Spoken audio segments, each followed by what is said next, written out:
It-tnejn filgħodu ma kienx ġurnata normali ta' skola għal Dylan Muscat li f'ċerimonja fil-Palazz tal-President ingħata premju għat-tjubija li wara u qed juri fil-ħin li jkun l-iskola.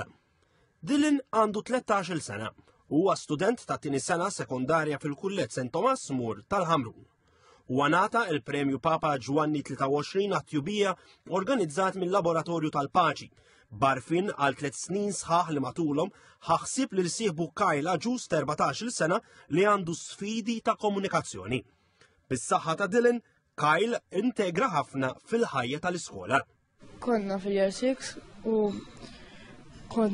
konna dejjem hekk jilgħab fil-ground u dejjem mort nilgħab miegħu u dejjem ngħinu. Kum dakinhar dejjem nisa bejna li tikber u hekk u sanna saw hekk issa.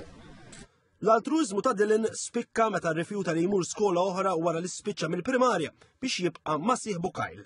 Dylan kien ġie aċċettat biex jibda jattendi fis-skola tal-Knisja. Iwa, għaliex ħassejt li Kyle ħajkun waħdu fis-skola Ħamrun għalhekk xtaqt li nibqa' miegħu. Dylan ġie preżentat il-premju għat-tjubija mill-President Mary Louise Colero Preka. Il-President faħret il-karattru eżemplari ta' Dylan li qalet jirrifletti l-valuri sodi li ħam id-dar. Faħret ukoll l-inizjattiva tal-Laboratorju tal-Paċi mexxi minn Patri Dionisio Mintoff li issa ilu 41 sena jfakkar li hawn ħafna tajjeb fis-soċjetà.